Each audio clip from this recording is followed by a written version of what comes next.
মহতের সঙ্গ করো, শুদ্ধ মহাত্মার সঙ্গ করো, তাহলে কি হয়? সেবাদার মোহ বিমুক্তি, গোবিন্দ সেবার দরজাটা খুলে যায়।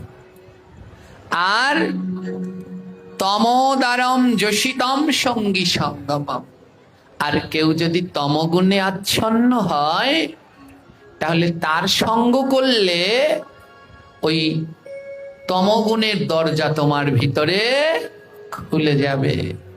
মা, তাই খেয়াল রাখতে হবে আমাদের সঙ্গটা যেন ঠিক থাকে। যদি সঙ্গ ঠিক না থাকে তাহলে আর আমরাও ঠিক থাকতে পারবো না। বিশ্বাস রাখতে হবে শ্রী গুরুদেবের চরণে। কতটা বিশ্বাস? অকাট্য বিশ্বাস।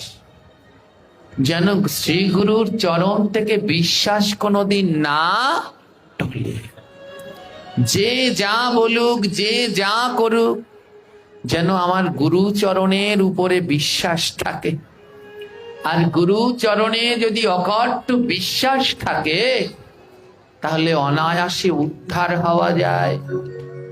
আমি মাঝে মাঝে এই কথাটা বলি, দেখুন, মহতের সঙ্গ করলে মহৎ হয়, আর তমগুণের সঙ্গ করলে তার মধ্যে তমগুণ আসে।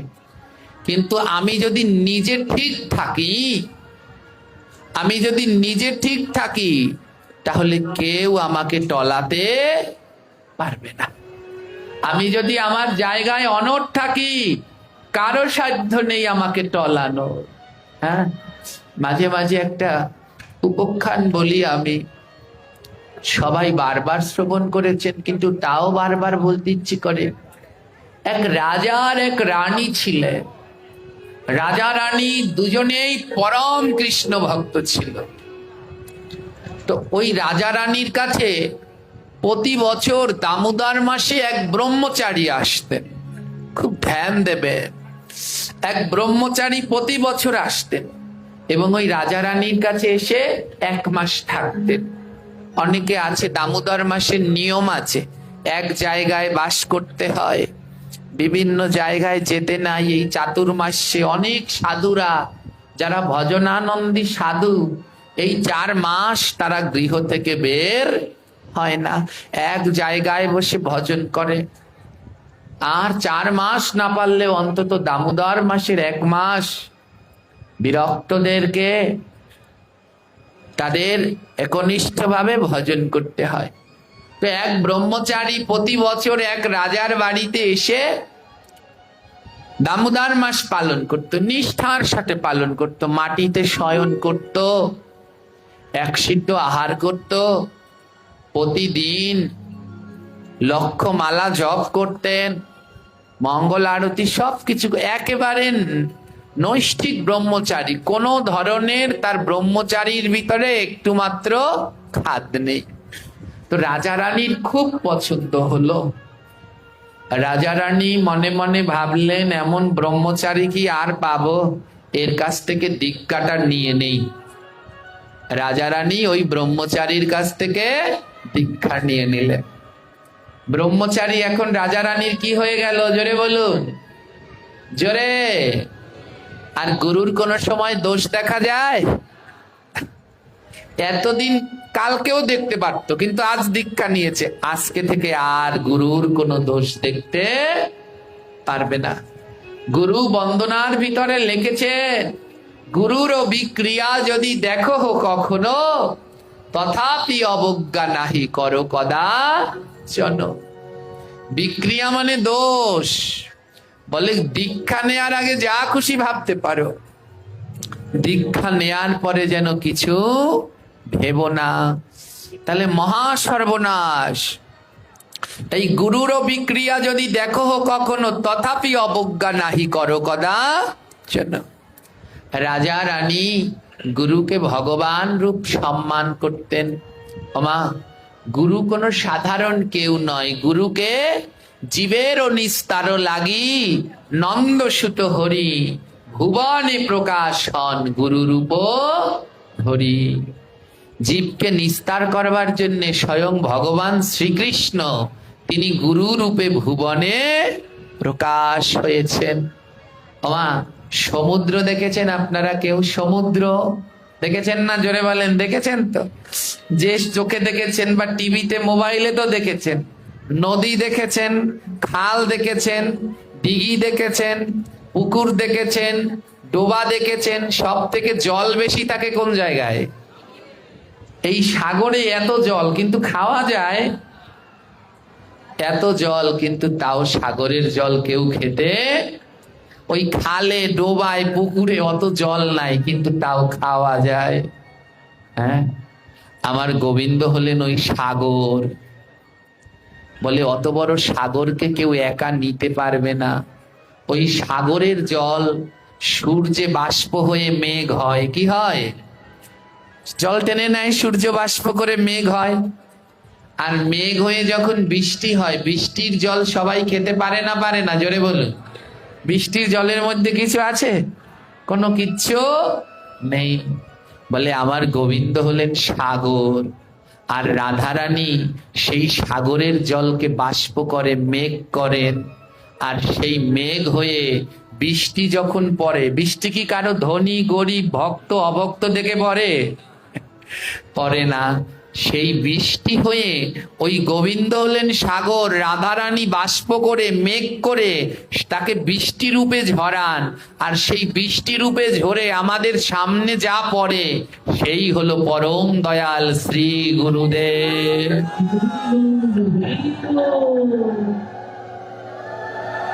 বলে সাগরের জল গ্রহণ করতে পারলে না, কিন্তু ওই সাগরের জলই প্রক্রিয়ার মাধ্যমে বৃষ্টি হয়ে তোমার কাছে আসলো, সেই হলো শ্রী গুরুদেব।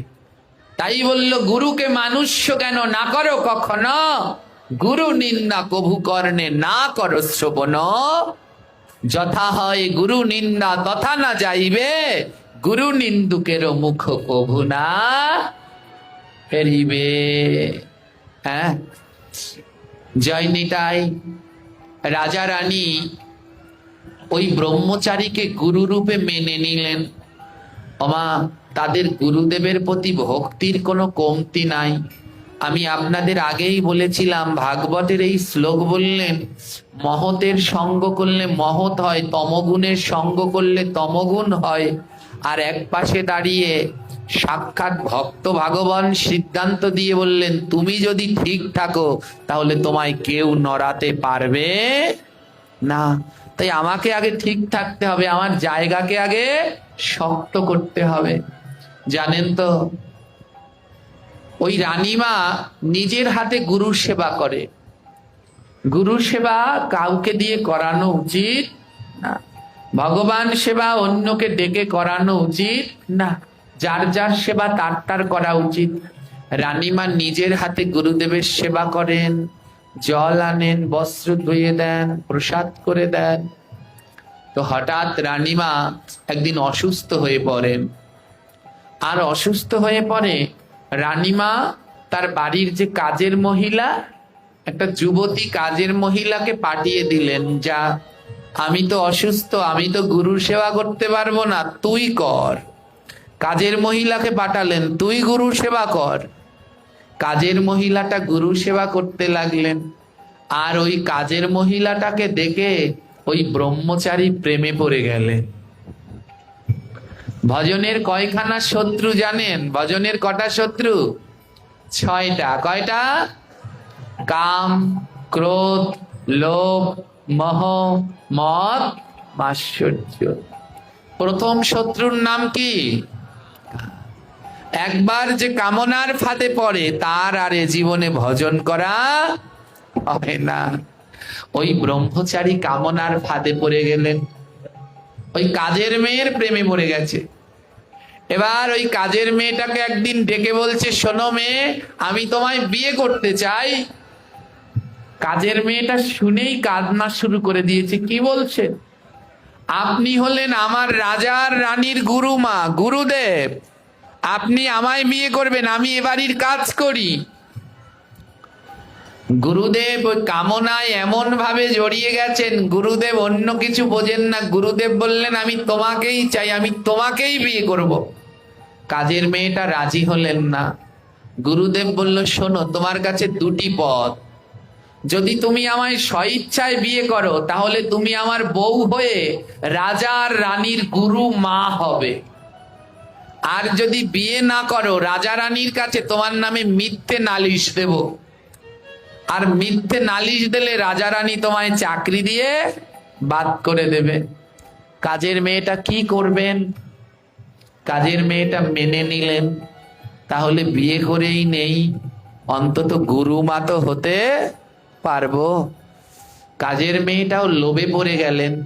অনেকটা ভেবে চিনতে কাজের মেয়েটাও লোভে পড়ে বিয়ে করলেন। কাজের মেয়েটাও ঠিক করলেন না। কাজের মেয়ে যদি রানীমাকে জানাতেন হয়তো একটা সমাধান হতো, কিন্তু কাজের মেয়েটাও ভুল করে বিয়ে করে গুরুদেবকে বিয়ে করলেন। পরের দিন সকালে রানীমা যখন গুরুর সেবা করতে গেছেন, সকালে গিয়ে দেখে রাজার পাশে কাজের মেয়েটা শুয়ে আছে। ওই গুরুদেবের পাশে কাজের মেয়েটা শুয়ে আছে। শাঁখা সিঁদুর বেনারসি পরা কাজের মেয়েটা শুয়ে আছে। রানীমা বুঝতে পেরেছেন যে কালকে রাতেই বিবাহ হয়েছে। রানীমা গিয়ে শ্রদ্ধার নিষ্ঠার সাথে গুরুমাকে প্রণাম করলেন। অন্য কেউ হলে মানতো, জীবনে মানতো কেউ, জোরে বলেন মানতো কি? কিন্তু রানীমা নিজের জায়গায় ঠিক ছিলেন, নিজের জায়গায় ঠিক ছিলেন। আমরা নিজেদের জায়গায় ঠিক নাই, সারাদিন অন্যের দোষ দেখি। আমাদের দাদু গুরুদেব তার বাণীতে বললেন, অন্যের দোষ দেখাই তোমার সব থেকে বড় দোষ। কারো দোষ দেখা যাবে না। আর গুরুদেবের দোষ সে তো স্বপ্নেও ভাবা উচিত না। যদি কোনোদিন দেখো গুরুদেবের মধ্যে লোভ হয়েছে, বলে কোনো সময় ওটা লোভ ভাববে না। ভগবানের 10 অবতারের ভিতরে এক অবতারের লোভ ছিল, জানেন কোন অবতারের? বামন অবতারের। কোন অবতারের লোভ ছিল না? জায়গা জমি সব বলির ছলনা করে দখল করলো। বলিরে ছলিতে তুমি হইলা বামন। যদি কোনো সময় দেখো গুরুদেবের মধ্যে লোভ আসছে, তাহলে তোমায় ভাবতে হবে আমার গুরুদেব বামন লীলা করছেন, তাই তার মধ্যে অমন লোভ এসেছে। কিন্তু কোনো দিন গুরুদেবের দোষ দেখা।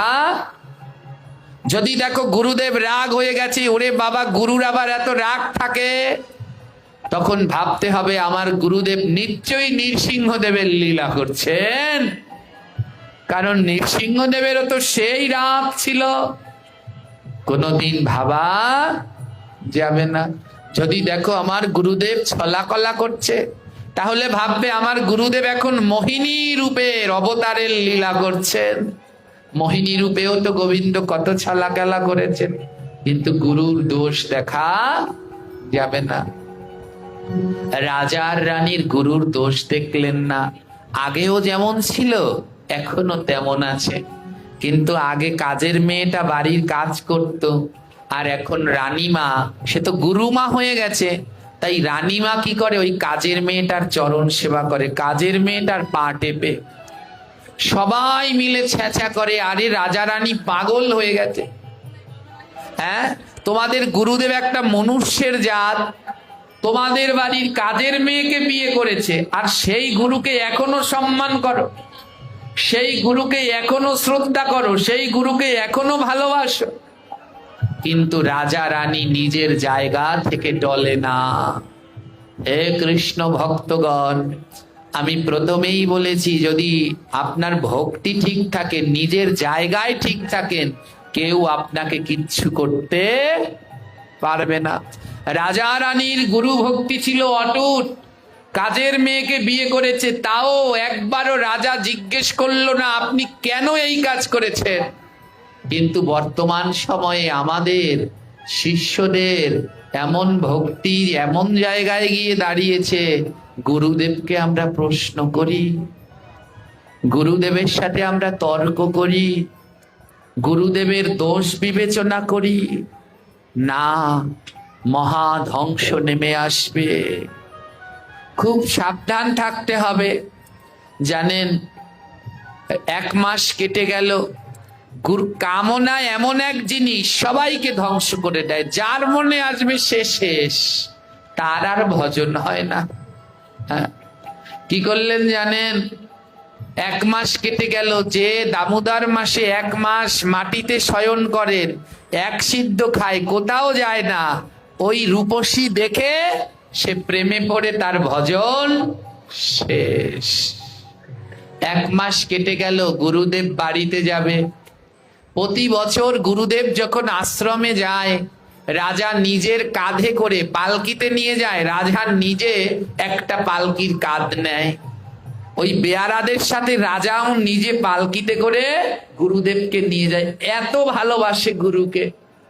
কিন্তু গুরুদেব এত ঘৃণ্য কাজ করেছে, তাও রাজার ভক্তি নষ্ট হলো না। প্রতি বছরের মতো এবছরও রাজা গুরুদেব আর গুরুমাকে পালকিতে বসিয়ে নিজের কাঁধে করে আশ্রমে নিয়ে যাচ্ছে। আর পাশে দাঁড়িয়ে রানীমা চামড় দিয়ে পাখা দিয়ে বাতাস করছে। এক সময় ওই কাজের মহিলা রানীমাকে বাতাস করত, আজ রানীমা সেই মহিলাকে বাতাস করছে। রানীমা সেই কাজের মহিলা হয়ে গেছে গুরু মা, কিন্তু রানীমার ভক্তি একটুও নড়েনি। তাই গুরুর প্রতি ভক্তি যেন কোনো সময় না নড়ে, সাবধান। গুরু যা করে করুক, তার কর্মফল ভগবান দেবে, আপনার দেয়ার অধিকার নেই। রানীমা চামর পাকা দিয়ে বাতাস করতে করতে যাচ্ছে, রাস্তায় সবাই চেঁচা করছে, এ রাজা রানী দুটো পাগল হয়ে গেছে। নাহলে বাড়ির কাজের লোককে কেউ পালকিতে বসিয়ে কাঁধে করে চামরের পাকা দিয়ে বাতাস করে নিয়ে যায়। সবাই কত কি বলল, কিন্তু রাজা রানী কোনো তাই টললেন না। রাজা রানী তার কর্মে অনড় ছিলেন। বনের মধ্যে দিয়ে যখন যাচ্ছে, যাওয়ার সময় ওই গুরুদেব বললেন, পালকি থামাও, আমার ক্ষুধা লেগেছে। রাজাকে বলল, যাও রাজা, আমার জন্য বন থেকে ফল কুড়িয়ে আনো। রাজা বন থেকে ফল কুড়িয়ে আনতে গেলেন। বনের মধ্যে খুঁজতে লাগলেন। গুরু বলেছেন, একজন রাজা, সেও গুরুর আজ্ঞায় দাস। বলে, গুরুদেবের কাছে যেদিন দীক্ষা নেবে সেই দিন থেকে গুরুর কেনা গরু হবে। গুরুর কাছ থেকে দীক্ষা নিলে সেই দিন থেকে গুরুর কেনা গরু আমি। গুরু যেমন চলাবে আমি তেমন চলবো। রাজা দৌড়ে বনের মধ্যে ফল খুঁজছে। খুঁজতে খুঁজতে হঠাৎ দেখতে পেল এক আজব ফল। এমন আজব ফল, রাজা কোনোদিন এই ফল দেখেনি। রাজা বলে, যাই, এই ফলটা নিয়ে গুরুকে দেই। এ ফল তো আমি নিজেও খাইনি, গুরু খুব খুশি হবে। রাজা ফল নিয়ে গুরুদেবের কাছে দিল। গুরুদেবও ওই ফল কোনো দিন দেখেনি। এত সুন্দর রং, এত সুন্দর আকৃতি। গুরুদেব মনে মনে বলছে, এটা আবার কি ফল? জীবনে তো এই ফল দেখিনি। পাশ থেকে কাজের মেয়েটা, ওই যে কাজের মেয়ে মানে গুরুমা, কানে কানে বুদ্ধি দিচ্ছে স্বামীকে, স্বামী, এটা বিষ ফল হতে পারে। রাজা রানীকে সবাই তো কত কথা বলে, তাই রাজার রানী মনে হয় বুদ্ধি করেছে, আপনাকে আর আমাকে বনের মধ্যেই বিষ ফল খাইয়ে এখানে মেরে রেখে চলে যাবে। হ্যাঁ, কাজের মেয়ে বুদ্ধি দিচ্ছে। এবারে ওই গুরুদেব বুদ্ধি নিয়ে বলছে, রাজা, এ ফল তো কোনোদিন আমি দেখিনি, এ ফলের নাম কি? আমার রাজার মনে কোনো দোষ আছে? জোরে বলুন। দোষ কার মনে? ওই গুরুর মনে, গুরু মায়ের মনে, তাদের মনে দোষ, কিন্তু রাজার মনে কোনো দোষ নেই।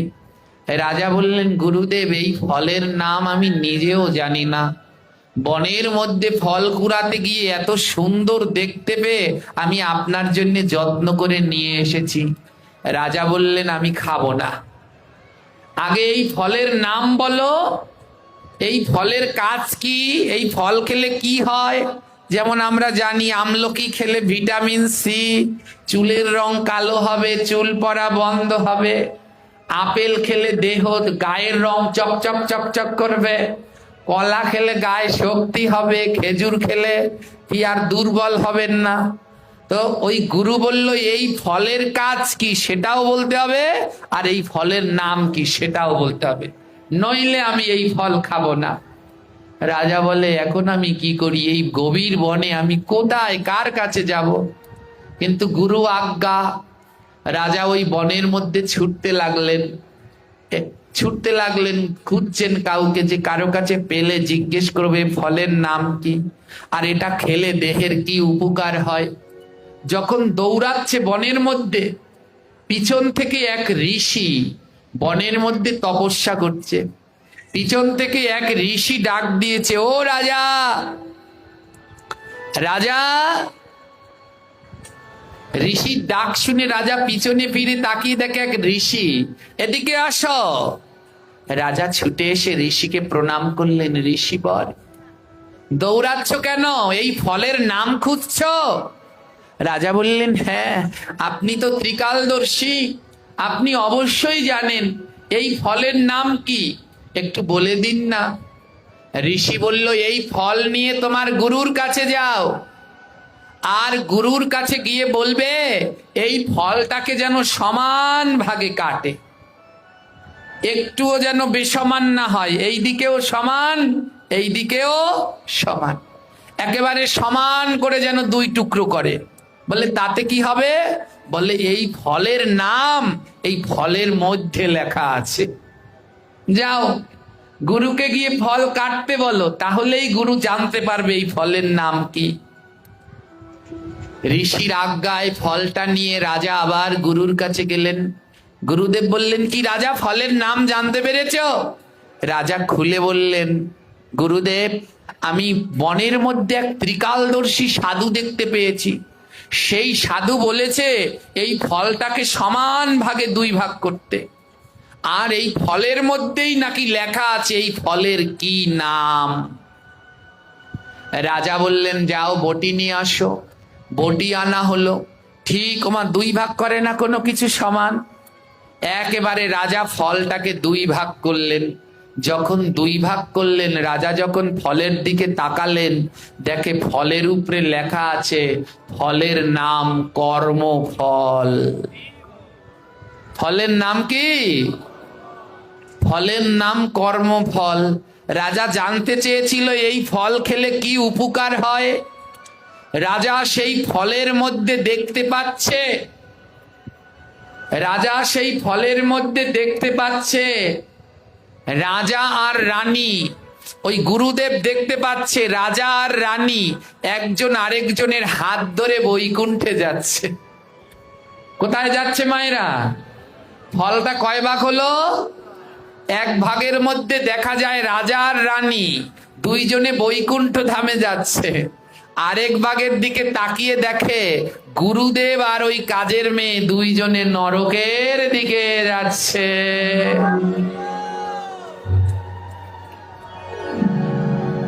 বুঝতে পারলেন? কর্মফল। রাজার রানী তার গুরুদেবের সেবায় কিঞ্চিত মাত্র রুচি হারায়নি, তাই তারা গুরু সেবা করে মৃত্যুর পরে বৈকুণ্ঠ ধাম গমন করবেন। কিন্তু গুরু লোভে পড়ে, কামনায় পড়ে তার ব্রহ্মচার্য হারালো, তাই গুরু আর তার সহধর্মিনী নরকে গমন করবেন। আমরা প্রথমেই বলেছিলাম, যদি আপনি আপনার জায়গায় ঠিক থাকেন তাহলে আপনাকে কেউ নড়াতে পারবে না। রাজা রানী দুইজনে দুজন